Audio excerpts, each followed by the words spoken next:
Two of the world's best-known TV ministers recently got together in Houston for an event that was literally the first of its kind at Lakewood Church.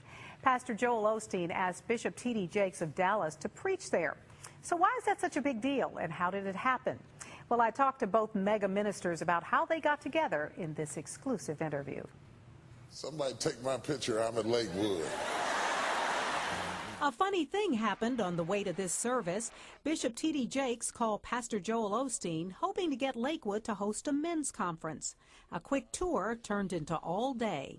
We talked about, how I was interested in how he got started and how he prepares messages and things like that. But then, other than that, we had fun. They'd known each other for years, but not well. I have always loved him from afar and prayed for him. As he rose to the office of assuming his father's mantle, I watched at a distance and prayed for him and imagined that it was my son. I was praying for him like he's a little kid, you know. But you all aren't that different in age. He's a few years older than you, but yet you seem to feel as though he's almost like a father figure instead of an older brother. It's funny because I always thought that, and maybe just because of the presence he carries and again, I think he was preaching when he was 10 years old out in the woods, and so you just see him like that, but, I realized he's not that much older than me. When I got with him one-on-one, it was more like brothers. Did you do something that made somebody love you, but you don't know what it was?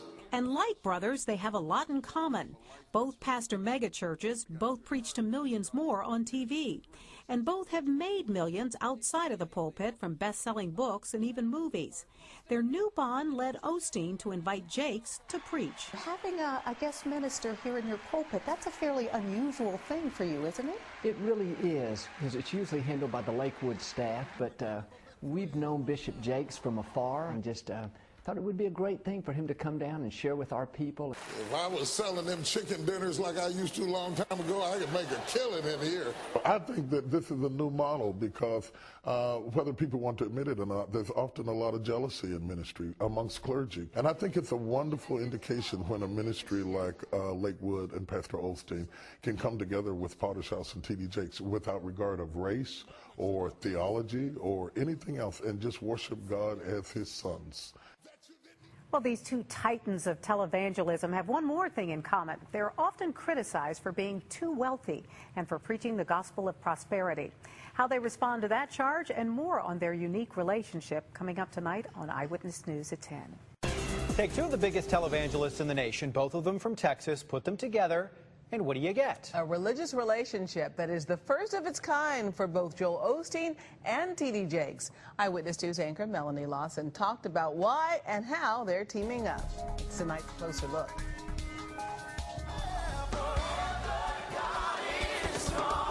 It's church service on steroids. At Lakewood, Joel and Victoria Osteen preach to nearly 44,000 people a week here in Houston. Millions more watch on TV. So that you may have the strength to go in. In Dallas, Bishop T.D. Jakes leads his own megachurch, the Potter's House, with 30,000 members and an international TV ministry. What do two televangelists talk about when they get together? Well, you know what? We just had fun. But he's just as down to earth and just as real, and it's not, he is in the pulpit as what he is behind the scenes. It's stressful when you can't find the right chapter. Especially when you're a preacher.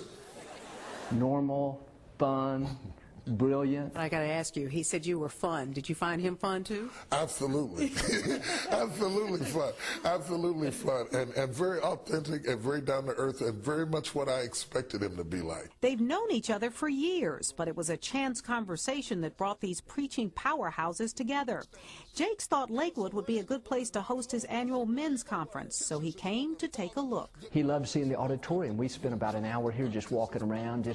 I had him play with the lights on the ceiling. These Texas titans of televangelism have a lot in common. Both are well known, both are wealthy.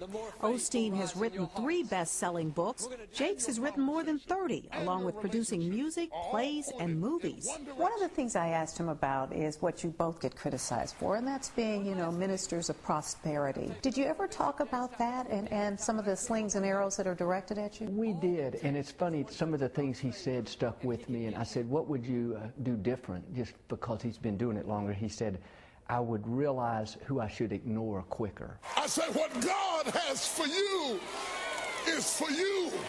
Meaning that you're going to get criticized for something. You might as well get criticized for what you believe. And I believe that God wants us to be blessed. If you can do it, you can just do it. Let the haters make their haterade all they want to. I don't think that God minds us having things. He minds things having us. I need you to know that I love you so much. Based on the novel by best-selling author T.D. Jakes. What I tried to do was to make sure that I could explore all of the creative energies that I have. I'm a movie producer. I've written books and sold millions of copies of books. I don't have to depend on the church for my salary and for my income, and that's been a blessing to me. Bishop Jakes, we respect you and we honor you and we admire you and just are so happy to have you here. That day spent together led to a first-of-its-kind invitation by Osteen to have someone other than a Lakewood minister take over his pulpit. We've been doing this 11 years since my dad died, and I thought, it's just time to have a few of our friends come in. And when you can get a Bishop Jakes and people like him, although he's one of a kind, it's just such a different flavor and just a refreshing thing. I can count on my hands the times I've been away from my church on a Sunday morning. Somebody take my picture, I'm at Lakewood.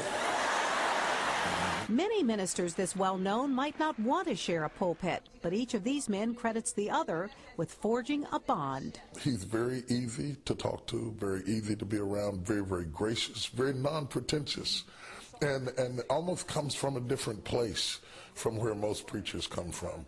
Non-competitive, non-judgmental. Those are things that you seldom see in the ministry. Our paths cross here and there, but now, it just felt like it's time, and he felt it too, just to get together and just see what we can do more together than we can apart. And so do I hear that maybe there may be some collaborations in the future?